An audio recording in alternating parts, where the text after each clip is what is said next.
జ్యోతిష్య పాఠమునకు మీ అందరికీ స్వాగతం. గత వారం ముహూర్తానికి సంబంధించిన ఉపోద్ఘాతాన్ని చూసాం.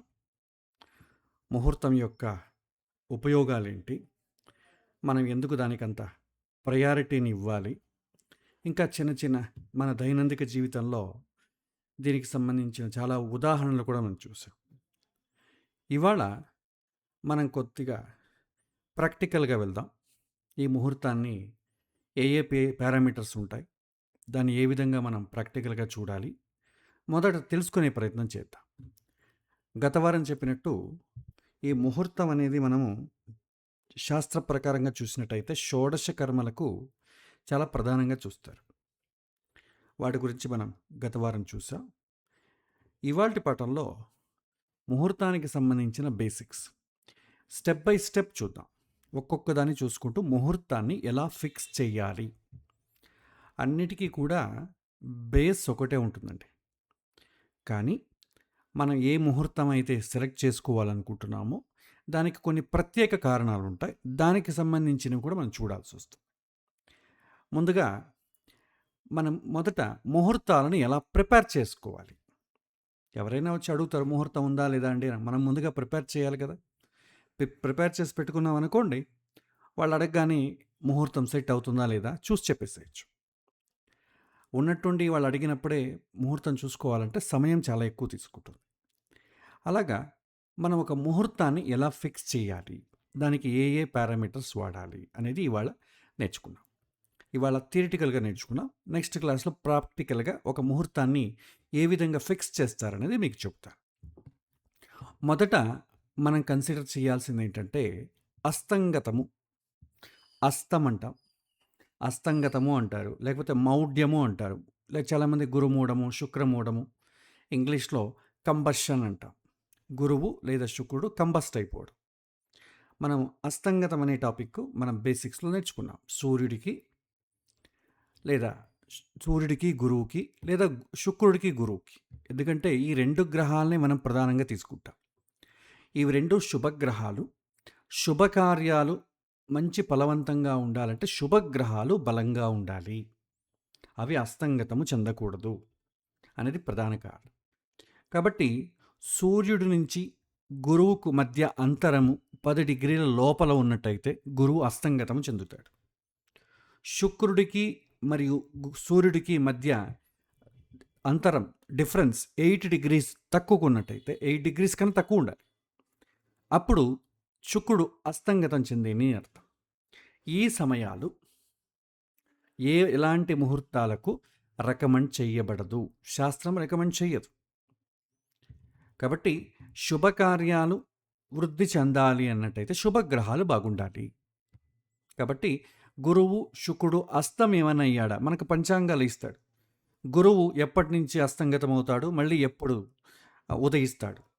అదేవిధంగా శుక్రుడు ఎప్పుడు అస్తమిస్తాడు, ఎప్పుడు ఉదయిస్తాడు. ఉదయించడం అంటే ఏంటంటే అస్తంగం నుంచి బయటకు రావడం, సూర్యుడు నుంచి బయటకు రావడం. సో ఈ విధంగా గురు అస్తము, ఉదయము, శుక్రుడు అస్తము, ఉదయం మీకు పంచాంగాల్లో దొరుకుతాయి. లేదా మనం ఏదైతే యాప్ వాడుతున్నామో ఆ యాప్లో ఈ డీటెయిల్స్ మనకు ఖచ్చితంగా ఉంటాయి. కాబట్టి మొదట మనం చేయాల్సింది ఏంటంటే మాసాన్ని ఎన్నుకోవడానికన్నా ముందు ఒక సంవత్సరంలో మనం వెతుకుతున్నప్పుడు గురువు శుక్రుడు అస్తంగతము చెందినటువంటి టైం పీరియడ్లో మనం దాన్ని వదిలేసేయాలి. ఇది మొదటి పాయింట్. రెండవ పాయింట్ మాసశుద్ధి అంట. మంచి మాసాన్ని సెలెక్ట్ చేసుకోవాలి. మనకు శుభకార్యాలు ఏదైతే అవుతాయో అవి మంచి మాసంలో సెలెక్ట్ చేసుకున్నట్టయితే మంచి ప్రకృతి మనకు అనుకూలిస్తుంది. మనం ప్రారంభం పాఠంలో చెప్పుకున్నాం, ముహూర్తం అనేది మనకి ఎలా సహాయం చేస్తుంది. ప్రకృతి ప్రతి ఒక్క పనికి మనకి సహకరిస్తుంది. ఒక విత్తనం మనం నాటాలంటే ఎప్పుడు నాటుతాం? వర్షాకాలానికి ముందు నాటుతాం. వర్షాకాలం వచ్చినప్పుడు అంటే జూన్ టైంలో నాటుతాం. అలాగే నేను డిసెంబర్లో నాటుతానండి అంటే నాటొచ్చు, తప్పేముంది. కానీ ఎదుగుదల కావాలి కదా, దానికి ప్రకృతి సహకరించదు. కాబట్టి మాసశుద్ధి అనేది అంటే అర్థం ఏంటంటే ప్రకృతి మనకు సహకరించాలి. పాతకాలంలో అందరూ కూడా వ్యవసాయం చేసేవారు. ఎప్పుడంటే అప్పుడు మనం కార్యక్రమం పెట్టుకున్నామనుకోండి, అది పెళ్లి సమయంలోనో లేదా ఆ పిల్లల పుట్టే సమయంలోనో ప్రకృతి అనుకూలించలేదనుకోండి కష్టం అవుతుంది. కాబట్టి మంచి మాసాన్ని ఎన్నుకునే ఉద్దేశ్యం ఏంటంటే, మంచి ప్రకృతి అనుకూలం జరగని అని అర్థం. ఇప్పుడు మన చాంద్రమానం ప్రకారం మనం ముహూర్తం పెడుతున్నాం. సౌరమానం మనకు తెలియదు. తమిళనాడు అలాంటి ప్రాంతాల్లో ద్రవిడ దేశంలో అవి ప్రాచుర్యంలో ఉంది. వీలైతే దాన్ని కూడా మనం తర్వాత చూద్దాం. మనకున్నవి 12 నెలలండి. సంస్కృతానికి సంబంధించిన చాంద్రమానము అంటాం. లేకపోతే లూనార్ మంత్స్ అంటాం. దీంట్లో ఏది మంచిది అనేది మనం తీసుకున్నట్టయితే, ఇప్పుడు మంచి మాసాలు ఏవి అంటే శాస్త్రం రికమెండ్ చేసేది వైశాఖము, శ్రావణము, ఆశ్వయుజము, మార్గశిరము, మాఘము, పాల్గుణము. ఈ మాసాలు మంచివి. ఏ బేస్‌తో చేయబడినవి? కొన్ని నెలలు శాస్త్రం చెప్పబడింది. ఇంకో కొన్ని నెలలు మనిషి యొక్క అవసరాలకు సంబంధించి చేయబడింది. ఇప్పుడు ఆషాఢ మాసం ఉంది. అది శాస్త్రం ఏమి వద్దని చెప్పదు. కానీ లౌకిక పరంగా అది వర్షాకాలానికి ముందొస్తుంది కాబట్టి వెనకటి నుంచి ఎవ్వరూ కూడా ఆచరించబడలేదు. ఎవరు దాన్ని చేయరు. మన ఒకవేళ శాస్త్రంలో చెప్పబడిందండి, ఏం ఇబ్బంది లేదండి అన్నా కూడా వినడానికి ఎవరు రెడీగా ఉండరు. మనకు పాతకాలంలో ఒక కథ ఉందండి. ఒక బ్రాహ్మణుడు ఎవరో ఒక చిన్న దూడను, ఆవు దూడను దానం ఇచ్చుంటారు. తీసుకెళ్తూ ఉంటాడు. ముగ్గురు దొంగలు చూస్తారు. ఎట్టాగైనా దీన్ని మనం అపహరించాలి. దానికి అంత పెద్దగా బుద్ధి ఉపయోగించాల్సిన అవసరం లేదు. మన కళని అతని దగ్గరికి వెళ్దాం. అతనే మనకిచ్చేలాగా చేస్తాము అని అంటాడు. ఎలాగా అంటే మొదటివాడు వెళ్తాడు. అదేంటి గురువుగారు కుక్కను పట్టుకెళ్తున్నారేంటి అని అంటాడు. అయ్యా బాబు ఇది కుక్క కాదు, ఇది ఆవు దూడ. అవునా అని చెప్పేసి వెళ్ళిపోతాడు. రెండో వాడు వెళ్తాడు. అదేంటి స్వామి ఇంత బతికి కుక్కను పట్టుకెళ్ళడమా అంటారు. కొద్దిగా అనుమానం వస్తుంది. అయ్యా ఇది కుక్క కాదయ్యా, ఇది ఆవు దూడ అంటాడు. సరే వెళ్ళిపోతాడు. మూడో వాడు వస్తాడు. అయ్యో చ కలికాలం వచ్చేసింది, బ్రాహ్మణులు కూడా కుక్కను పట్టుకెళ్ళిపోవడం వచ్చింది అని మనసులో గొనుక్కుంటూ వెళ్తాడు. అతడికి భయం వేసి అందరికీ కుక్కలాగే కనిపిస్తోంది, నాకు మాత్రం ఎందుకు ఆవు దూడగా కనిపిస్తోంది, బహుశా ఏదైనా భూతం గీతం ఆవాహించిందేమో అని దాన్ని వదిలేసి పరిగెత్తి వెళ్ళిపోతారు. ఆ ముగ్గురు దాన్ని తీసుకెళ్ళి పండగ చేసుకుంటారు. మనం ఏదైనా శాస్త్రం చెప్పబడినటువంటి ముహూర్తమైనా కూడా ముహూర్త సమయంలో, పెళ్లి సమయంలో 10 మంది వచ్చి ఏంటయ్యా ఇలా ఉంటే ముహూర్తం పెట్టావా అని అడిగితే, అతడు ఎంత మంచి జ్యోతిష్యుడైనా కూడా, మీరు శాస్త్రంలో ఉన్నటువంటి ప్రమాణాలను చూపించినా కూడా వినే పరిస్థితిలో యజమాని ఉండడు. కాబట్టి కొన్ని సామాజిక అవసరాల బయట కూడా వెళ్ళాలి. ఇప్పుడు రాహుకాలం ఉంది. రాహుకాలం శాస్త్రంలో ఎక్కడా చెప్పబడలేదు. నిషేధం అని చెప్పబడలేదు. రాహుకాలంలో షోడశ సంస్కారాలు చేయకూడదని ఎక్కడ మీకు క్లాజ్ ఉండదు. రాహు చోర కళకు కారకుడు, అంటే దొంగతనం చేయడం. కాకపోతే ప్రాచీన కాలంలో ప్రయాణాలు ఎలా చేసేవారు? నడుచుకుంటూ వెళ్ళడం, చిన్న ఎద్దుల బండిలో వెళ్ళేవాళ్ళు. అప్పుడు దొంగల బెడద చాలా ఎక్కువ ఉండేది. కాబట్టి ఆ దొంగల బెడ ఉండకూడదని రాహుకు సంబంధించిన కాలంలో కాకుండా మిగిలిన సమయాలను ఎంచుకునేవాడు. ఎందుకంటే రాహుకాలంలో ఏమైనా దొంగతనం జరిగితే దొరకదు అని. అది కేవలం ప్రయాణాలకు మాత్రం వాడబడేది. కానీ అది ఇప్పుడు ఏమైంది? పెళ్ళిళ్ళ వరకు వచ్చేసాయి. కానీ ఇప్పుడు శాస్త్రంలో చెప్పబడలేదండి, రాహుకాలంలో నిరభ్యంతరంగా చేసుకోవచ్చండి మనం చెప్పినా కూడా, యజమాని ధైర్యం చేసి పెట్టాడు అనుకోండి, 10 మంది ఎవడయా రాహుకాలంలో పెట్టాడు, ఆయనేం పండితుడయ్యా అని అన్నాడు అనుకోండి, వీడికి డౌట్ వస్తుంది. ఇంతమంది చెప్తున్నారు, నిజంగా ఆయన పండితుడేనా అనే డౌట్ వచ్చేస్తుంది. కాబట్టి కాంట్రవర్షియల్గా ఉన్నవి చాలా జాగ్రత్తగా వాడాలి. కాబట్టి కొన్ని మాసాలు శాస్త్రం ఎస్ అని చెప్పబడినా కూడా సామాజికమైనటువంటి విషయాల్లో మనం చాలా జాగ్రత్తగా ఉండాలి. సో వైశాఖము, శ్రావణము, ఆశ్వయుజము, మార్గశీర్షము, మాఘము, పాల్గొనము ఇవి అన్ని కాలాల్లో మంచివి. దీన్ని మనం సెలెక్ట్ చేసుకోవచ్చు. ఇక చైత్రమాసం విషయానికి వస్తే మీన చైత్రము, మేష చైత్రము అని రెండు ఉంది. అంటే సూర్యుడు మీనరాశిలో ఉండగా చైత్రమాసం ప్రారంభమవుతుంది. అదే సూర్యుడు మేషరాశికి వచ్చాక చైత్రమాసం ముగుస్తుంది. సూర్యుడు మీనరాశిలో కాకుండా మేషరాశిలో ఉన్నప్పుడు ఉన్నటువంటి చైత్రమాసం శుభకార్యాలు చేయవచ్చు. అది మధ్యమము అంటారు. అదేవిధంగా జ్యేష్ఠమాసము మధ్యమము, తర్వాత కార్తీక మాసము మధ్యమం. కార్తీకం కానివ్వండి, శ్రావణం కానివ్వండి, పండుగలు చాలా ఎక్కువ వస్తాయి. కాబట్టి అవన్నీ చూసుకొని మనం పెట్టుకోవాల్సి వస్తుంది. పండుగల సమయంలో మళ్ళీ ముహూర్తాలు పనికిరావు. ఈ విధంగా ఆషాఢము, భాద్రపదము, పుష్యమాసము ఇవి వివాహానికి యోగ్యమైనటువంటి మాసములు కాదు. ఇది మనం గుర్తుంచుకోవాలి. తర్వాత పంచాంగ శుద్ధి అంటామండి. అస్తంగతం తర్వాత మాసము, మాసము తర్వాత పంచాంగ శుద్ధి. అంటే పంచాంగం అంటే 5 అంగాలుంటాయి. తిథి, వారము, నక్షత్రము, యోగము, కరణం. ఇందులో కూడా ఈ 5 కూడా మంచివే ఉండాలి. అప్పుడే పంచాంగ శుద్ధి అంటాం. అందులో ఏదో ఒకటైతే ప్రయోజనం లేదు. 5 కూడా కరెక్ట్‌గా ఉండాలి. సో, ఇప్పుడు మొదట మనం తిథి విషయానికి వద్దాం. మనకు 15 శుక్లపక్షంలో తిథులు 15, కృష్ణపక్షంలో తిథులు 15. అందులో మనం తీసుకున్నట్టయితే ఏది మంచిది? ఇప్పుడు 2 కాలాల్లో కూడా ప్రతిపత్తి అనేది మంచిది కాదు. తర్వాత ఈ ద్వితీయ అనేది ఉంది చూసారా? ఈ ద్వితీయ అనేది ఏంటంటే, ఈ శుక్లపక్ష కాలంలో అంత శ్రేష్టమైనది కాదు. ఎందుకంటే అమావాస్య తరువాత వస్తుంది చూసారా? ఈ అమావాస్య తరువాత వచ్చేటటువంటి ద్వితీయ లేకపోతే తృతీయ, అప్పుడు చంద్రుడికి వెలుగే ఉండదు. కాబట్టి దాన్ని మనం ఏమంటాం? మధ్యమము అంటాము. తర్వాత శుక్లపక్షంలో కృష్ణపక్షంలో తీసుకురుకోండి, మీరు పౌర్ణమి తర్వాత వస్తుంది. అంటే వెలుగు ఉంటుంది. సో, అప్పుడు ద్వితీయ, తృతీయ మంచిది. అదేవిధంగా పౌర్ణమి దగ్గరలో ఉన్నప్పుడు త్రయోదశి మంచిది. అమావాస్య దగ్గరలో ఉన్నప్పుడు త్రయోదశి మంచిది కాదు. ఇలా లిస్ట్ ఉందండి. 2 కాలాల్లోనూ మంచి తిథులు ఏవి అన్నట్టయితే పంచమి, సప్తమి, దశమి, ఇవి 2 కాలాల్లోనూ మంచిదే.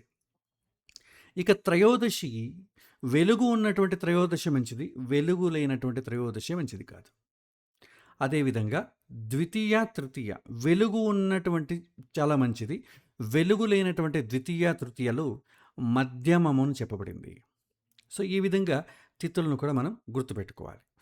ప్రతిపతు, చతుర్థి, షష్ఠి, అష్టమి, నవమి, ద్వాదశి, చతుర్దశి, పౌర్ణమి లేక అమావాస్య, ఇవి మంచివి కావు. సో, నవమి రోజు మంచిదన్నా కూడా ప్రయాణాలు చేయకూడదండి. ప్రయాణాలు చిన్న చిన్న ఏదో, ఎందుకంటే ఇప్పుడు అన్ని శుభకార్యాలకు ప్రయాణాలతో ముడిపడి ఉంటాయి కాబట్టి కొద్దిగా జాగ్రత్తగా చేసుకోవాల్సి వస్తుంది. సో, ఈ గ్రీన్‌లో ఉన్న ఏవైతే ఉన్నాయో రికమెండ్ చేయబడిందో అది చాలా మంచివి.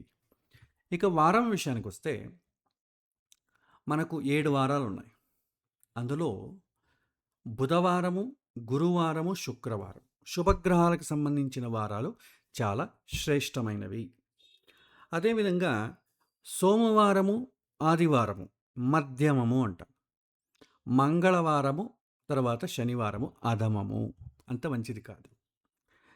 ఈ ఆదివారము మధ్యమం చాలా మంచిది, కానీ వివాహానికి మాత్రం మంచిది కాదని చెప్తారు. కాకపోతే ఇవాళ ప్రాక్టికల్గా వివాహం అనేది పర్టికులర్గా ఆదివారమే చేస్తారు. సూర్యుడు ఒక రకంగా క్షత్రియ తేజస్సుకు కారకుడు, ఒక రకంగా అహంకారము, తర్వాత రాజదర్బారు, ఇవన్నిటికి కారణం. ఇవన్నీ వివాహం అనేటటువంటి సౌమ్యమైనటువంటి కార్యంలో ఇది పనికిరాదు. కాబట్టి వివాహానికి సూర్యుడు సహకరించడు. ఈగోయిజం అనేది మంచిది కాదు. అందుకని శాస్త్రంలో ఆదివారం మంచిది కాదని చెప్తుంది. కానీ ఇవాళ లోక పరిస్థితి వ్యతిరేకంగా ఉంది. అందుకని మనం ఏం చేస్తాం? దానిని మధ్యమము అని చేస్తాం. మంచిది కాదండి అని చెప్పామనుకోండి, మళ్ళీ కాంట్రడిక్టరీ అవుతుంది. ఒకరు చేసుకోవచ్చు అని చెప్పేవాళ్ళు ఉంటారు, ఇంకొకటి చేసుకోకూడదని చెప్పేవాడు. రెండింటి మధ్య సతమతం అయిపోతారు. కాబట్టి మధ్యమము. ఎప్పుడు మధ్యమము? ఉత్తమం దొరకకపోతే మధ్యమం. ఉత్తమం బాగున్నప్పుడు మధ్యమానికి ఎందుకు పెట్టుకుంటాం? కాబట్టి ఇలాగే మనం చేయాలి. తర్వాత మీకు ఇంకో పాయింట్ కూడా రావచ్చు. మనకు కొన్ని ఆపద్ధర్మ కాలాలు ఉంటాయండి. పాతకాలంలో మీరు చూసినట్టయితే ఏదో కారణం చేత ముహూర్తం చేయాలనుకున్న ముహూర్తం తప్పిపోతుంది. ఇంకేం పెళ్లి పీటలపైన కూర్చున్నారు. మనం సినిమాలో చూస్తుంటాంగా, రియల్గా చూస్తామో తెలియదు. సినిమాల్లో, పాతకాలం సినిమాలు చూడొచ్చు. ఇంకేమి వరుడు తండ్రి ట్రంకు పెట్టి ముందు పెట్టుకొని ఉంటాడు. ఇంకేం పెళ్ళి అక్కడ మంగళధారణ కావాలి. అయ్యా నువ్వు మంగళసూత్ర ధారణ కాసేపు ఆగు, ఇంకా మనకు రావాల్సిన డబ్బు ఇంకా ముట్టలేదంటాడు. పెళ్లి కూతురు తండ్రి వచ్చి, అయ్యా ఎట్లాగైనా ఈ పెళ్లి జరిపించండి అయ్యా, మీకు పువ్వుల్లో పెట్టిచ్చేస్తాను. అదంతా కుదరదు, డబ్బు ఇచ్చిన తర్వాతే తాళి కడతాడు, ఆగరా అంటాడు. వాళ్ళిద్దరూ పాపం అతను ఇతను ఏడుపులు పెడబొబ్బులు అయిన తర్వాత అక్కడ ఉన్న వాళ్ళంతా కూడా మేము తలా కొద్దిగా ఇస్తామని చెప్పి సమాధానం చేసి ఒప్పుకుంటారు. ఆ లోపల ముహూర్తం అయిపోతుంది. అలాంటి సందర్భంలో ఆపద్ధర్మ కాలంలో ముహూర్తం పెడతారు. అంటే ఎమర్జెన్సీ అంటాం కదా, ఆ ఎమర్జెన్సీ ముహూర్తం, దాన్ని మనం అభిజిత్ లగ్నము అంటాం. ఎవరైనా చనిపోతారు, లేకపోతే వివాహ సమయంలో ఏదో ఒక చిన్న యాక్సిడెంట్ అవుతుంది, అప్పుడు ముహూర్తం తప్పిపోతుంది. అలాంటప్పుడు అభిజిత్ ముహూర్తం అని పెట్టేవాళ్ళు. అంటే విధి లేని పరిస్థితులలో, తప్పనిసరి పరిస్థితుల్లో కనిష్టపక్షం మినిమం రిక్వైర్మెంట్స్తో ఉండే ముహూర్తం అనమాట. విచిత్రం ఏంటంటే, ఇప్పుడు మీరు ఏ వెడ్డింగ్ కారణం తీసుకోండి, ముహూర్తం దొరకలేదా అభిజిత్ ముహూర్తం చేసి, ఎమర్జెన్సీ ముహూర్తం అది. కానీ ఇప్పుడు అన్నిటికీ కూడా ఎమర్జెన్సీ ముహూర్తాలే తయారయ్యాయి. వివాహానికి, ఉపనయనానికి అభిజిత్ ముహూర్తం అనేది అప్లికబుల్ కాదు. ఎందుకంటే వివాహం అనేది పూర్వ నిర్ధారితము, ముందుగానే మనకు తెలుసు ఎప్పుడు చేస్తామని. ఒకవేళ దాంట్లో అనుకోని సంఘటనలు ఏమైనా జరిగితే అభిజిత్ ముహూర్తం పెడతాం, కానీ ముందుగా ఎందుకు పెడతాం?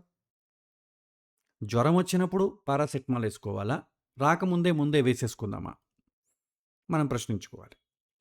శాస్త్రం ఒకలాగే చెబుతుంది, కొన్నిటికి ఇవ్వబడింది అవి ఎక్స్క్యూస్, అన్నిటికీ కాదు. సో వారాల్లో బుధ, గురు, శుక్ర ఉత్తమమైనది. ఇది దొరకలేనప్పుడు మీరు ఆదివారము, సోమవారం వాడుకోవచ్చు. తర్వాత నక్షత్రాలు మనకి 27 అండి. ఈ 27 నక్షత్రాల్లో మంచి నక్షత్రాలు ఉన్నాయి, మధ్యమ నక్షత్రాలు ఉన్నాయి, ఉత్తమ నక్షత్రాలు ఉన్నాయి. ఉత్తమమైనటువంటి నక్షత్రాలు ఏవి? రోహిణి, మృగశిర, పునర్వసు, ఉత్తర, హస్త, చిత్త, స్వాతి, అనురాధ, ఉత్తరాషాఢ, శ్రవణం, ఉత్తరాభాద్ర, రేవతి.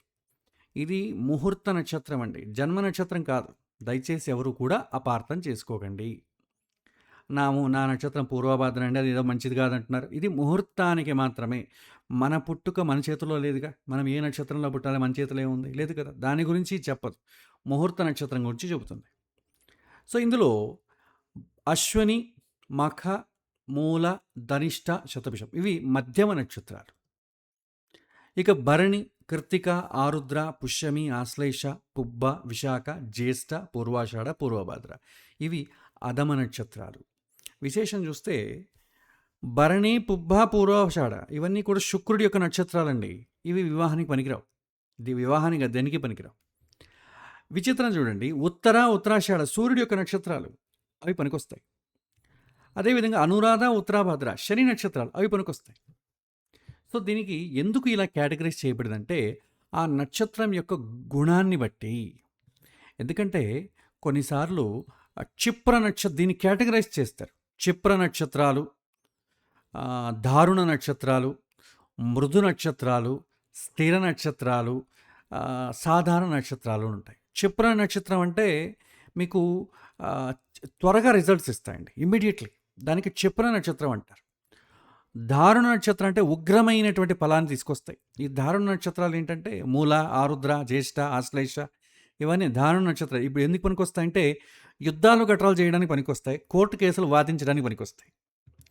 తర్వాత మృదు నక్షత్రాలు అంటాం, త్రియన్ముఖ నక్షత్రాలు. ఈ మృదు నక్షత్రాల్లో చిత్త, రేవతి, మృగశిర, అనురాధ ఈ మృదు నక్షత్రాలు ఎప్పుడు పెడతారంటే సెన్సిటివ్ మ్యాటర్లో పెడతారు. చాలామంది ఈ ఫస్ట్ నైట్కి పెడతారు, ఎందుకంటే చాలా సెన్సిటివ్ ఇష్యూ కాబట్టి. తర్వాత లఘు నక్షత్రాలు అంటాం. లఘు అంటే మీకు ఏంటంటే చాలా షార్ట్ టర్మ్ బెనిఫిట్స్ ఇస్తాయి, కృత్తిక, విశాఖ, కానీ మనం దాన్ని వాడం. తర్వాత స్థిర నక్షత్రాలు రోహిణి, ఉత్తర, ఉత్తరాషాఢ, ఉత్తరాభాద్ర. ఇది ఊర్ధ్వముఖ నక్షత్రం, స్థిరమైనటువంటి ఫలాన్ని ఇస్తాయి. అంటే పైకి ఇల్లు కట్టడం, పైకి ఊర్ధ్వముఖంగా చేసేవన్నీ కూడా ఇల్లు కట్టడం, ధ్వజస్తంభం కట్టడం, మేడలు కట్టడం ఇవన్నీ స్థిర నక్షత్రాలు. తర్వాత లఘు నక్షత్రాలు ఉన్నాయి, అధోముఖ నక్షత్రాలు అంటాం. అది భూమి శంకుస్థాపనకు, బోరు బావి తోడడానికి, బావి కట్టడానికి పనికొస్తాయి. ఇలాగా ఒక్కొక్క నక్షత్రం యొక్క గుణాన్ని బట్టి ఒక్కొక్క కార్యాన్ని వాడేవాళ్ళు.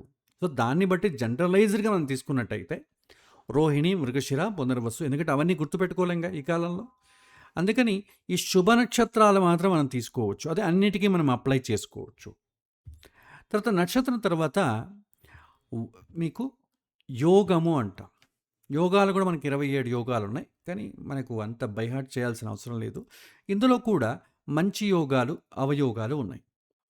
ప్రీతి, ఆయుష్మాన్, సౌభాగ్య, శోభన, సుకర్మ, ధృతి, వృద్ధి, ధ్రువ, హర్ష, సిద్ధి, వరీయన్, శివ, సాధ్య, శుభ, బ్రహ్మ, ఇంద్ర ఈ యోగాలు చాలా మంచివి. విష్కంబ, అతిగండ, శూల, గండ, వ్యాఘాత, వజ్ర, వ్యతిపాత, పరిగ, సిద్ధ, శుక్ల, వైద్యుతి. ఇవి చాలా పదాలు కొన్ని కఠినంగా ఉంటాయి. ఇవి శ్రేష్టమైనవి కావు. ఈ లిస్టును కూడా మనం చూసుకోవచ్చు. తర్వాత చివరిగా కరణము అంటాం. 11 కరణాలు ఉంటాయి. ఒక తిథి అంటే 2 కరణాలు. ఒక రోజుకు 2 కరణాలు వస్తాయి. భవ, బాలవ, కౌలవ, తైతుల, గరజ, వణిజ. ఇవి చాలా శుభకరమైనటువంటి కరణాలు. భద్ర, దీన్ని మనం విష్టికరణం అని కూడా అంటాం. భద్రకరణము, శకునికరణము, చతుష్పాద, నాగవ, కింస్తుజ్ఞ. ఈ కరణాలు అంత శ్రేష్టమైనవి కావు. ఇప్పుడు తిథి, వారము, నక్షత్రము, యోగము, కరణం ఈ అన్నీ కూడా 5 ఎలిమెంట్స్ కూడా ఏ రోజైతే అన్ని శుభాలే ఉంటాయో ఆ రోజు పంచాంగ శుద్ధి ఉందని అర్థం. ఫస్ట్ శుక్రుడు, గురువు అస్తంగతం లేనటువంటి పీరియడ్ తీసుకోండి. తర్వాత మాసం సెలెక్ట్ చేసుకోండి. ఆ మాసంలో 30 రోజులు ఉంటాయి. ఆ 30 రోజుల్లో పంచాంగ శుద్ధి అంటే 5 ఎలిమెంట్స్ బాగున్నటువంటి రోజులు ఏవి అని చూసుకోవాలి. ఒక 3-4 వస్తాయి. అది కూడా తక్కువే. కానీ మనకు వేరే దారి లేదు. పంచాంగ శుద్ధి చూసుకోవాలి. లేదు, కొన్ని కార్యాలకి మంచి వారికి వెయిట్ చేయడానికి కుదరదు. ఎమర్జెన్సీ ఉంటుంది, రెండో పెళ్ళి ఉంటుంది, ఏదో చిన్న పని చేయాలి అంత. అలాంటప్పుడు ఎమర్జెన్సీ కండిషన్లో తిథి, వార, నక్షత్రం ఈ 3 బాగుండాలి. యోగము, కరణం పక్కన పెడితే దీన్ని అనుకూల సింధు అంటాం. అంటే శాస్త్రంలో చెప్పబడిన దాన్ని మన అవసరాలకు కొద్దిగా మార్పు చేసుకోవడం. దీన్ని అనుకూల సింధు అంటాం. అంత మాత్రం మనం చేస్తున్నంత మాత్రం శాస్త్రం ఒప్పింది అని కాదు, మన అవసరాల కోసం మార్చుకున్నాం. సో దానికోసం ఈ యోగము, కరణంకు కొద్దిగా ఫ్రీడమ్ ఇచ్చేవాళ్ళు ఉన్నారు. అంటే ఒక నెలలో ఒక్క ముహూర్తం కూడా దొరకలేదు అనుకోండి, అలాంటప్పుడు యోగము, కరణము కొద్దిగా కాంప్రమైజ్ అవ్వచ్చు. ఇన్ కేస్ వెయిట్ చేయలేని వాళ్ళైతే అమెరికాకి వెళ్ళిపోవాలండి పెళ్లి చేసుకొని 10 రోజుల్లో అంటాడు అనుకోండి, వాడికి ఎక్కడ దొరుకుతుంది? దొరకదుగా. అట్లీస్ట్ ఉన్న దాంట్లో మంచిది ఎలెక్ట్ చేసుకొని ఇవ్వాలి. అలాంటప్పుడు యోగము, కరణము కాంప్రమైజ్ అవ్వచ్చు. అనుకూల సింధు మాత్రమే. శాస్త్రం ఎప్పుడు కూడా కాంప్రమైజ్ అవ్వచ్చు అని చెప్పదు. తర్వాత తారాబలము అంటామండి. ఏ రోజైతే మనకు పంచాంగ శుద్ధులు 2-3 వచ్చాయనుకోండి, ఆ 2-3లో బెస్ట్ ఏది అన్నట్టయితే తారాబలము చూడాలి. సో తారాబలం అంటే ఏంటి? మనము ఏదో నక్షత్రంలో పుట్టి ఉంటాం. మనము ఏదైనా ఒక కార్యం చేసేటప్పుడు ఎలక్ట్ చేసుకోవడానికి ఆ రోజు ఒక నక్షత్రం ఉంటుంది. దాన్ని నిత్య నక్షత్రం అంటాం. నా జన్మ నక్షత్రం, పుట్టిన నక్షత్రం. నిత్య నక్షత్రం అంటే నేను ఏ రోజైతే కార్యక్రమం చేస్తానో ఆ రోజు చంద్రుడు ఉన్నటువంటి నక్షత్రము. ఈ రెండింటి మధ్య డిస్టెన్స్ను కనుక్కోవాలి. జన్మ నక్షత్రం నుంచి నిత్య నక్షత్రానికి కౌంట్ చేయాలి. వచ్చిన ఒక నెంబర్ వస్తుంది. ఆ నెంబరు 9 కన్నా తక్కువ అయ్యేంత వరకు 9 నుంచి తీసేస్తూ రావాలి. సపోజ్ 24 వచ్చింది అనుకోండి, దాంట్లో 9 తీసేయండి. మళ్ళీ 10కి సంబంధించి 10 కన్నా ఎక్కువ ఉందనుకోండి, ఇంకో 9 తీసేయండి. అంటే 9 నెంబర్ లోపలే రావాలి. అలా తీసివేయగా మల్టిపుల్స్ ఆఫ్ 9 తీసేస్తే అందులో వచ్చినటువంటి నంబరు ఈ క్రింది తారలను సూచిస్తాయి. జన్మ, సంపత్, విపత్, క్షేమ, ప్రత్యకు, సాధన, నైదన, మిత్ర, పరమమిత్ర. ఇలాగ 9 తారలు ఉంటాయండి. ఇందులో ఈవెన్ నెంబర్స్ ఉన్న తారలు మంచివి, ఇంక్లూడింగ్ 9. సంపత్ తార మంచిది, క్షేమతార మంచిది, సాధన తార, మిత్రతార, పరమమిత్రతార మంచివి. తర్వాత విపత్తు, ప్రత్యకు, నైదన ఇవి శ్రేష్టమైనవి కావు. జన్మ తార అనేది పుట్టినటువంటి నక్షత్రమే, అదే రాశియాధిపతి ఉన్నటువంటి నక్షత్రాధిపతి ఉన్నటువంటి గ్రహమే వస్తే జన్మ నక్షత్రము, జన్మతార అంట. అది మధ్యమము.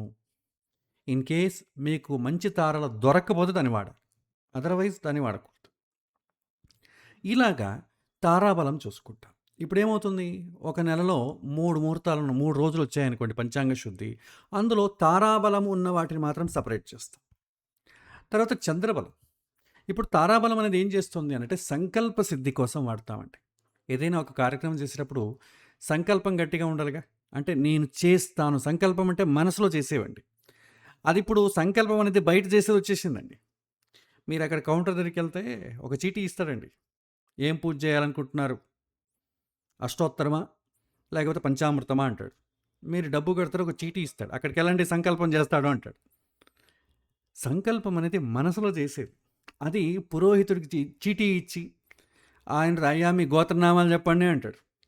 ఈ గోత్రం అండి, సో అండ్ సో ఎక్స్ గోత్రము, లిస్ట్ చెప్పుకుంటూ పోతాడు. మా ఇంట్లో యజమాని పేరు, భార్య పేరు, వాళ్ళ అమ్మా నాన్న పేరు, కొడుకు పేరు, మనవళ్ళ పేర్లు చాంతాడు ఉంటుంది. అందరు చెబుతారు. అన్నీ విన్న తర్వాత ఆయురారోగ్యైశ్వర్యార్థం ధర్మార్థ కామపోక్ష సర్వద పురుషార్థ సిద్ధ్యర్థం ఆచార్యముఖేన కారయిష్యే అని చెప్పేసి చేతిలో మంత్రాలు ఇస్తాడు, నీళ్ళేసి వదలమంటాడు. ఇది సంకల్పం అయిపోయింది ఇప్పుడు.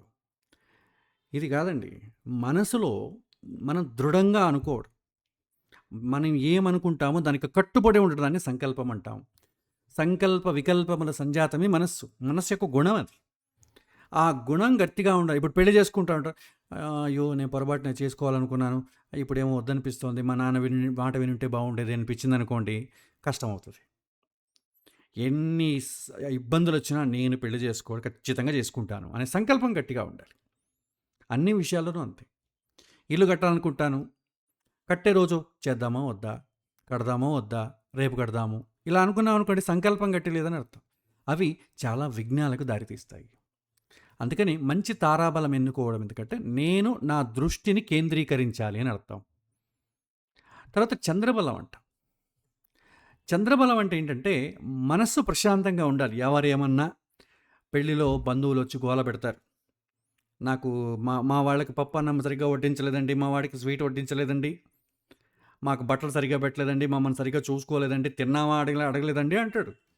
మీరు దానికంతా మనసు డిస్టర్బ్ చేసుకోకూడదు. అలా ఉండాలంటే చంద్రబలం బాగుండాలి. మనస్సు ప్రశాంతి. ఎవరేమనుకున్నా కూడా పెళ్ళన్నాక ఇవన్నీ సహజమే, అవుతూ పోతూ ఉంటుంది. అనుకునేవాడు అనుకోని మనం ఏం చేద్దాం, మనం పెళ్లి చేసి పంపిద్దాం అని అనుకుంటూ వెళ్ళాలి. దానికి మనస్సు ప్రశాంతంగా ఉండాలి.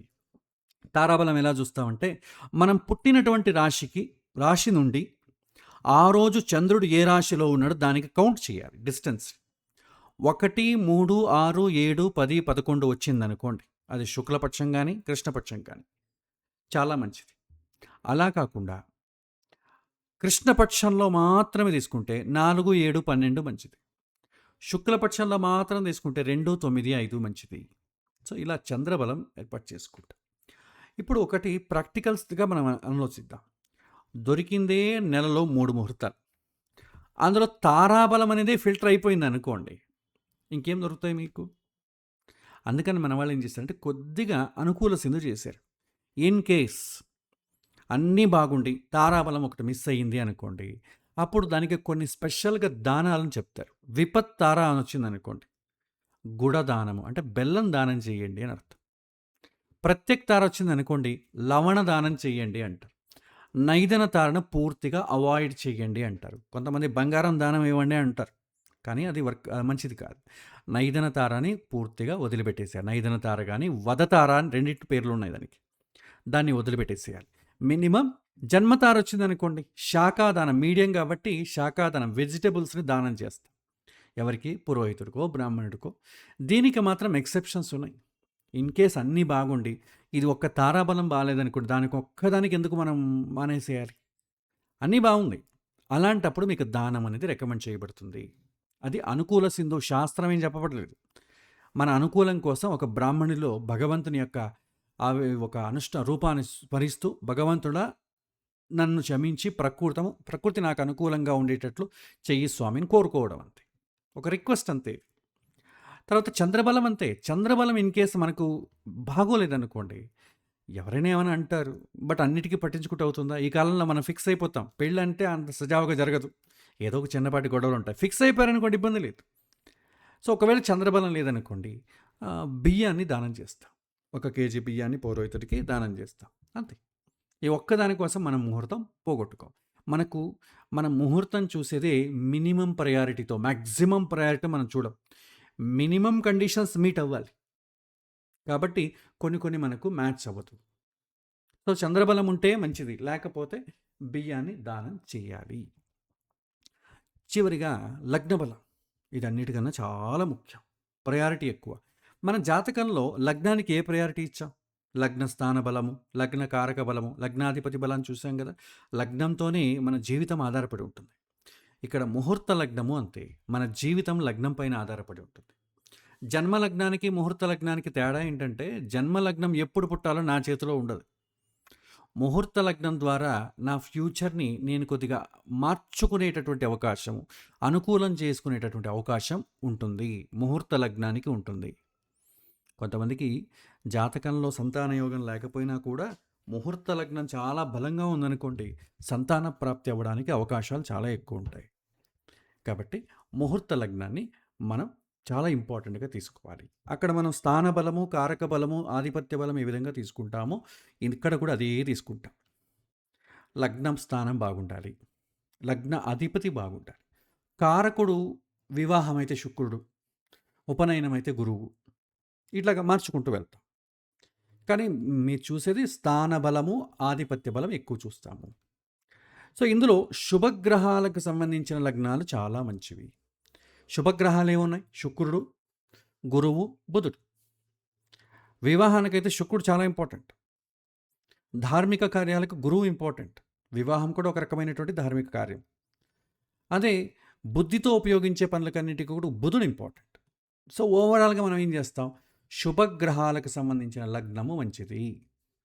తారాబలం, చంద్రబలంలో ఏంటంటే ఏ రోజు ఫిక్స్ చేస్తే మంచిదో తెలిసిపోతుంది. ఆ రోజు ఏ లగ్నంలో ఏ టైంలో చేయాలి అన్నప్పుడు లగ్న బలం ఫిక్స్ చేయాలి. సో, వృషభ లగ్నము, తులా లగ్నము మంచివి. మిథునము, కన్యా లగ్నము మంచిది. ధనుస్సు, మీన లగ్నము మంచివి. ఒకవేళ ఇది దొరకలేదనుకోండి, అప్పుడు కర్క లగ్నము, మకరము, కుంభము, శని లగ్నాలు మంచివి. ఎందుకంటే షోడశ సంస్కారాలకి శని సహకరిస్తాడు. శని లగ్నాలు మంచి, కానీ సూర్యుడు సహకరించరు. అందుకని సింహ లగ్నము, మేష లగ్నము, వృశ్చిక లగ్నము మ్యాక్సిమం అవాయిడ్ చేస్తారు. మధ్యమం కూడా మీకు దొరకలేదు అనుకోండి, ఇంకా అధమ లగ్నాలు పెట్టుకోవాల్సిందే. అందుకే ఏం చేస్తారు మన వాళ్ళు, ఈ లగ్నాలు గొడవ ఇవన్నీ వద్దే వద్దు, అభిజిత్ లగ్నం అని రాసేద్దామంటాడు. అభిజిత్ లగ్నం అంటే ఏంటి? సూర్యుడు 10వ ఇంట్లో ఉండే లగ్నము, అంటే సూర్యుడు బలంగా ఉండే లగ్నము. ఈ అభిజిత్ లగ్నం అనేది వేరే అన్నిటికీ బాగానే ఉంటుంది కానివ్వండి, వివాహానికి వర్కౌట్ అవ్వదు. వివాహం అనేది చాలా సెన్సిటివ్ ఇష్యూ. సూర్యుడి హ్యాండ్లింగ్ అనేది సెన్సిటివ్గా ఉండదు, చాలా ఎగోయిస్టిక్గా ఉంటుంది, చాలా గంభీరంగా ఉంటుంది. కాబట్టి అభిజిత్ లగ్నం అనేది వివాహానికి, ఉపనయనానికి మాత్రం పనికిరాదు. కానీ ఇవాళ మనం దానికే వాడతాం, పురోహితుల చలవ వల్ల. సో, వృషభ, తులా లగ్నాలు పెట్టుకోవచ్చు. మిథున, కన్య, ధనుర్, మీన లగ్నాలు పెట్టుకోవచ్చు. ఇవి దొరకలేదనుకోండి, అట్లీస్ట్ కర్కాటక లగ్నము, మకర లగ్నము, కుంభ లగ్నం కూడా పెట్టుకోవచ్చు. తర్వాత ఈ లగ్నాన్ని చూడడానికి కొన్ని కండిషన్స్ ఉన్నాయండి. సో, జాతకంలో మనం ఏ విధమైనటువంటి కండిషన్స్ వాడతామో అదే కండిషన్స్ ఇక్కడ అప్లై అవుతాయి. ఏంటా కండిషన్స్? ఎప్పుడు కూడా లగ్నం అనేది ఏదైతే మీరు ఫిక్స్ చేస్తారో, ఎందుకంటే మన చేతిలో ఉన్నది, పుట్టడం అయితే మన చేతిలో లేదు. ఒకవేళ పుట్టేది కూడా మన చేతిలో అంటే మనం ఏం చేస్తాం? మంచి లగ్నాన్ని సెలెక్ట్ చేసుకుంటాం. లగ్నంలో శుభగ్రహాలు ఉండాలి. అసలు శుభగ్రహాలు లేకపోతే మరి ఖాళీగా అయినా ఉండాలి, కానీ మన చేతిలో ఉంటుంది. కానీ ముహూర్త లగ్నం మన చేతిలోనే ఉంటుంది. సో, ముహూర్త లగ్నం ఏదైతే మీరు ఫిక్స్ చేస్తారో ఆ లగ్నం ఖాళీగా అయినా ఉండాలి, లేకపోతే శుభగ్రహాలు ఉన్నా మంచిది. ఈ రెండిట్లో ఏదో ఒకటి అవ్వాలి. తర్వాత ఈ లగ్నాన్ని శుభగ్రహాలు చూడాలి. తర్వాత లగ్నాధిపతి ఎవరైతే అవుతాడో అతను స్ట్రాంగ్గా ఉండాలి, ఉచ్చస్థానంలో ఉండాలి, స్వక్షేత్రంలో ఉండాలి, మిత్రక్షేత్రంలో ఉండాలి, ఉంటే మంచిది. తర్వాత లగ్నాధిపతి ఎవరైతే అవుతాడో అతను కేంద్ర స్థానాల్లోనూ ఉండాలి, కోణ స్థానాల్లోనూ ఉండాలి. సేమ్ జాతకాలం మనం చూసింది అదే రూల్సే అప్లై అవుతాయి. తర్వాత లగ్నాధిపతితో శుభగ్రహాలు ఉండాలి, లగ్నాధిపతి శుభగ్రహాలు చూడాలి. These are the rules. ఇందులో 6 పాయింట్స్లో మినిమం 4 పాయింట్స్ అనేది మ్యాచ్ అవ్వాలి. శుభగ్రహాలు ఉంటే మంచిది, ఒకవేళ ఎంటీ ఉన్నా మంచిది. లగ్నాన్ని శుభగ్రహాలు చూడాలి, ఒకవేళ చూడకపోయినా మంచిది. ఎవరు చూడకూడదు మరి. లగ్నాధిపతి స్ట్రాంగ్గా ఉండాలి, ఉచ్చ, స్వక్షేత్రము, మిత్రక్షేత్రంలో ఉండాలి, ఏదో ఒకటైనా పర్లేదు. లగ్నాధిపతి కేంద్ర స్థానము, త్రికోణ స్థానంలో ఉండాలి. So, these are the rules. దీన్ని ఇంకొక లాజిక్ చెప్తే చూడండి, పాపగ్రహాలు లగ్నంలో ఉండకూడదు. శుభగ్రహాలు లేకపోయినా పర్లేదు, ఖాళీగా ఉన్నా పర్లేదు, కానీ పాపగ్రహాలు ఉండకూడదు. పాపగ్రహాలు లగ్నాన్ని చూడకూడదు. లగ్నాధిపతి నీచము లేకపోతే అస్తంగతము కాకూడదు.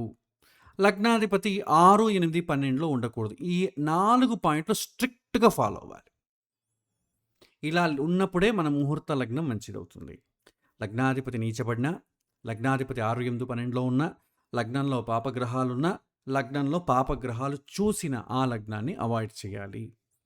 ఇక లగ్నాధిపతి పాపగ్రహాలతో ఉన్న పాపగ్రహాలు లగ్నాధిపతిని చూసినా ఇబ్బంది ఏం లేదు. ఒకవేళ అది కూడా అప్లై అయితే మంచిది. లేకపోతే దాన్ని మీడియంగా మధ్యస్థంగా తీసుకోవచ్చు.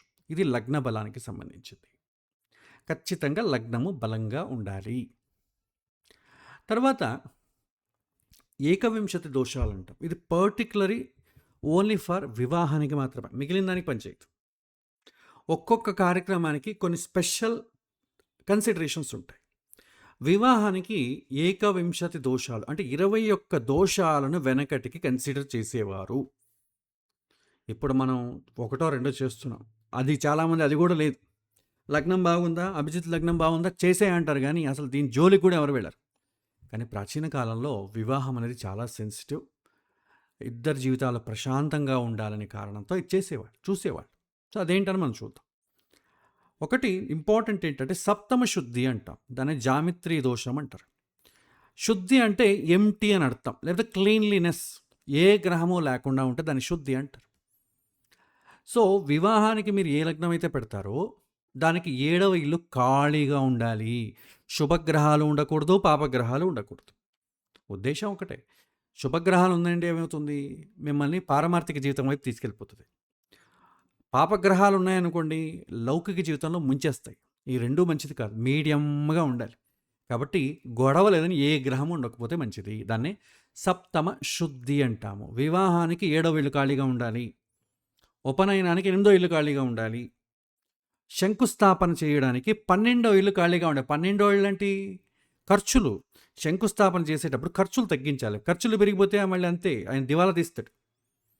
4వ గృహప్రవేశానికి 4వ ఇల్లు ఖాళీగా ఉండాలి. ఇంటికి వెళ్ళిన తర్వాత ప్రశాంతంగా ఉండాలి, సుఖంగా ఉండాలి. అక్కడ ఏదో గ్రహం ఉందనుకోండి కష్టం. శుభగ్రహం ఉంటే ఉన్నవన్నీ దానం చేస్తాడు. పాపగ్రహాలు ఉన్నాయనుకోండి, ఉన్న వాటిని ఉపయోగించుకోవడానికి పనికిరావు. కాబట్టి ఖాళీగా ఉండాలి. ఇది స్పెషల్ కన్సిడరేషన్ అంట. ఇది ముఖ్యంగా మన వివాహానికి చూస్తాం.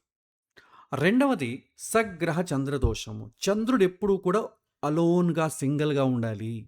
ఏ గ్రహంతోనూ ఉండకూడదు. దీన్ని సగ్రహ చంద్రదోషం. ఒకవేళ ఉంటే, స అంటే ఉండడం, సగ్రహ ఒక గ్రహంతో ఉండడం. ఇది ఆప్షనల్ ఇవాళ రోజులో, కానీ ప్రాచీన కాలంలో స్ట్రిక్ట్గా చూసేవాడు. తర్వాత చంద్రుడు ఖచ్చితంగా 6, 8, 12 ఇంట్లో ఉండకూడదు. ఏ కార్యం చేయినా కూడా మనస్సు సహకరించాలి. కాబట్టి 6, 8, 12 ఇంట్లలో చంద్రుడు ఉండకూడదు. కార్యక్రమం చాలా ప్రశాంతంగా జరగాలనుకోండి, దీన్ని ఖచ్చితంగా ఫాలో అవ్వాలి.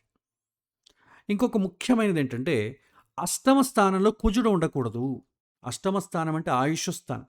ఏ కార్యక్రమంలో కూడా మనకు ఆయుష్కు సంబంధించిన చావులు ఇవన్నీ కూడా ఉండకూడదు. దానికి సంబంధించిన ఇబ్బందులు కలగకూడదు.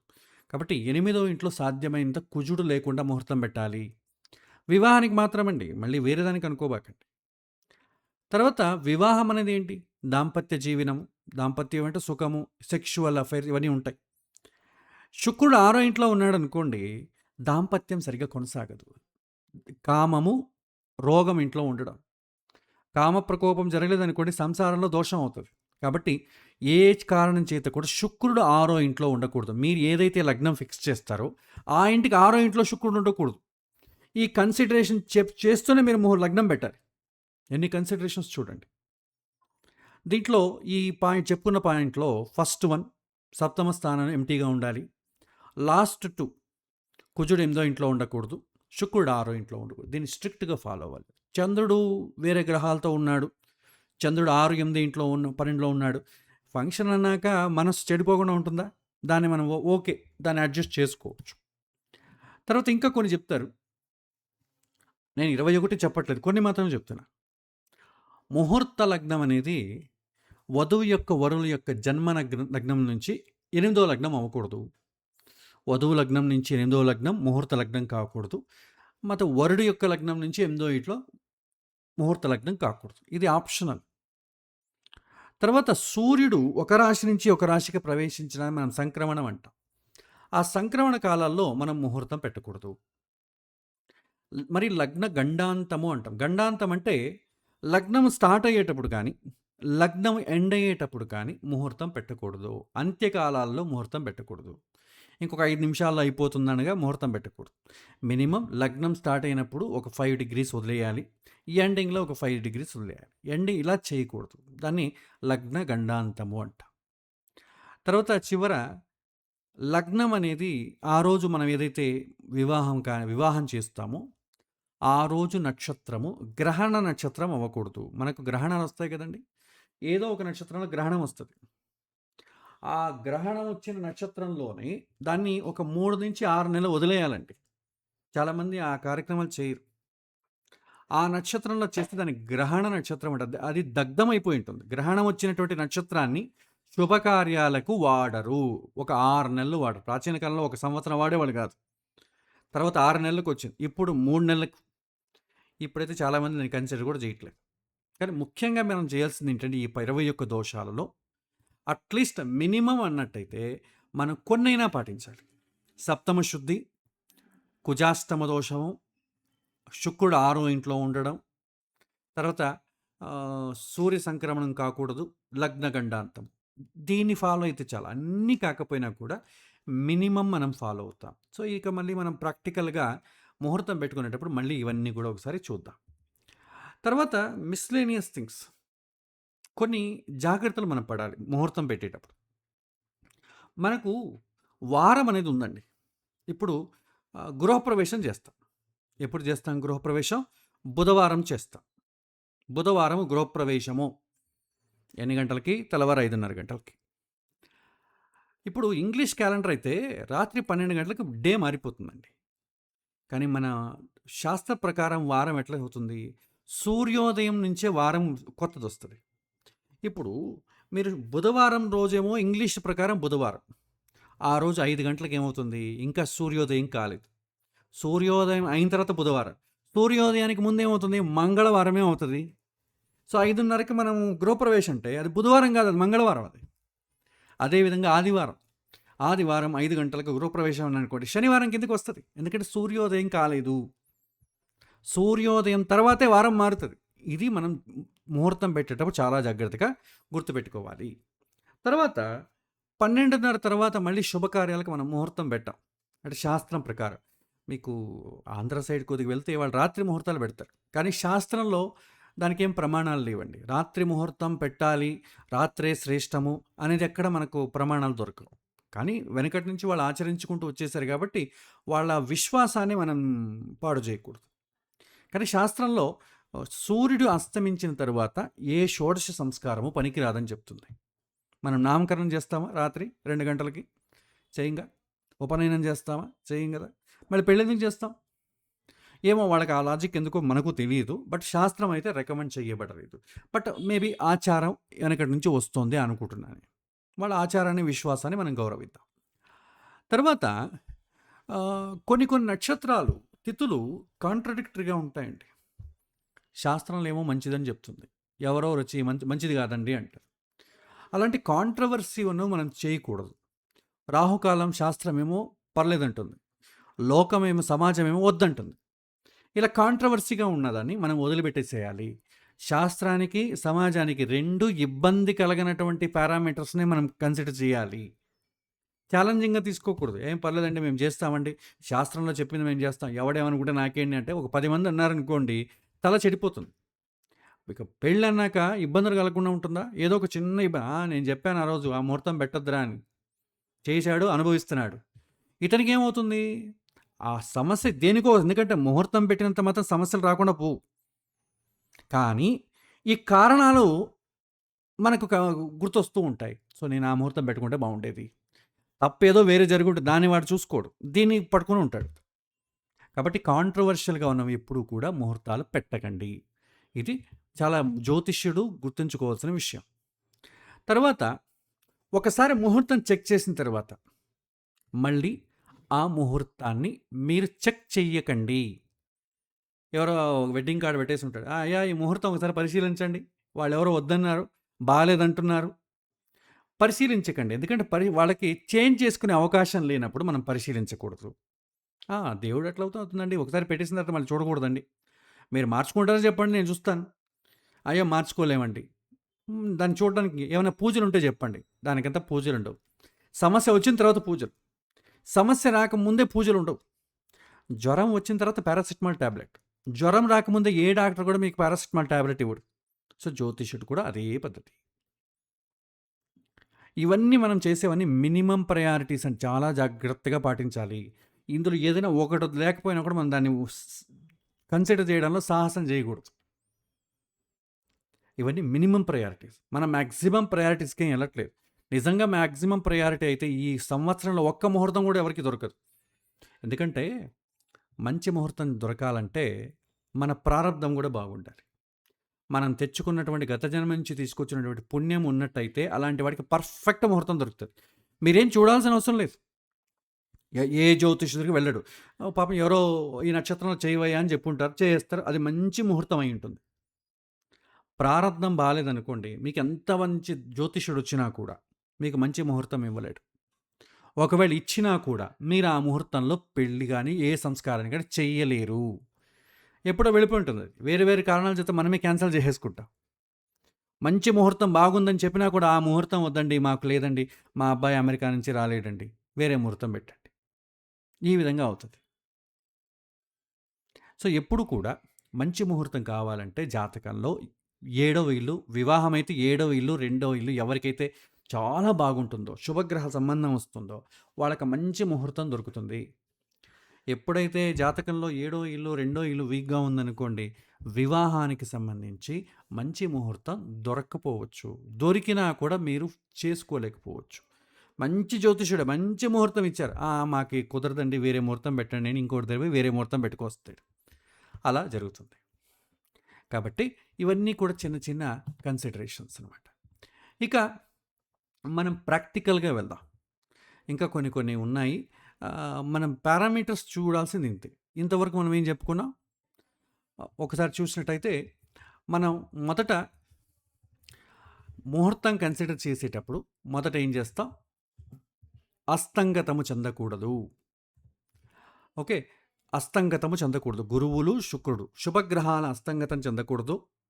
మంచి మాసాన్ని ఎన్నుకోవాలి. మంచి పంచాంగ శుద్ధి కలిగినటువంటి రోజుని ఎంచుకోవాలి.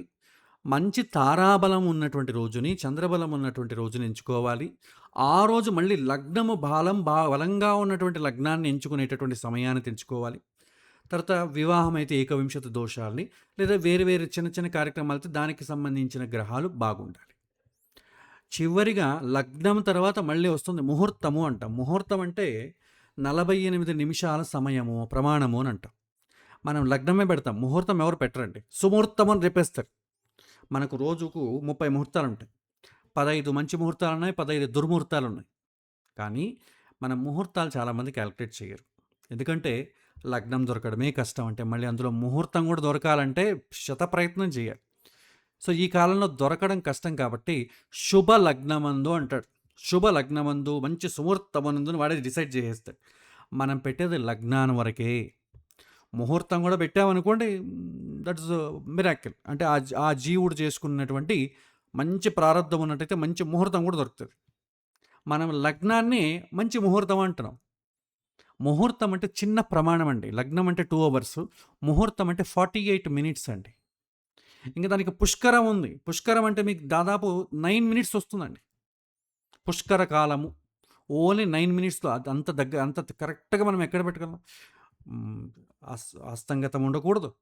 పంచాంగ శుద్ధి మాస శుద్ధి ఉండాలి, పంచాంగ శుద్ధి ఉండాలి, తారాబలం ఉండాలి, చంద్రబలం ఉండాలి, ఆ రోజు మళ్ళీ లగ్నబలం ఉండాలి. ఇన్ని వచ్చిన తర్వాత మళ్ళీ ముహూర్తము, దాంట్లో మళ్ళీ పుష్కరం. ఇన్ని డీప్‌గా వెళ్ళాలంటే మనం చాలా పుణ్యం చేసుకుంటాలి. అందుకే ఎంతవరకు అనుకూలమైతే అంతవరకు మనం ముహూర్తం పెట్టొచ్చు. పర్ఫెక్ట్ ముహూర్తం అనేది ఏముండదండి. వాళ్ళ జాతకాన్ని బట్టి, అతని యొక్క ప్రారబ్ధాన్ని బట్టి మంచి ముహూర్తం దొరికితే మనం తీసుకోవచ్చు. సో, ఈ విధంగా మనం ఇవాళ థియరిటికల్‌గా చూసాం. వచ్చే తరగతిలో మనం ప్రాక్టికల్‌గా ముహూర్తం అనేది ఎలా పెట్టాలి అనేది మనం చూద్దాం. ఒక 2 నెలలు తీసుకుందాం. ఇప్పుడు మనం చెప్పుకున్నాం కదా! మాసము కన్సిడర్ చేద్దాం. అస్తంగతం కన్సిడర్ చేద్దాం. తర్వాత తారాబలము, చంద్రబలం అన్నీ కన్సిడర్ చేద్దాం. చేసి ఏ విధంగా మనము ముహూర్తం పెట్టాలన్నది ఒక్కొక్కటిగా స్టెప్ బై స్టెప్ ముందుకు వెళ్దాం. సో, ఇవాల్టి పాఠం మనం ఇక్కడితో ముగిద్దాం. శ్రీకృష్ణ అర్పణమస్తు. ఎవరికి ఏమైనా ప్రశ్నలుంటే ఒక 5-10 నిమిషాల కాలం మీరు అడగొచ్చు.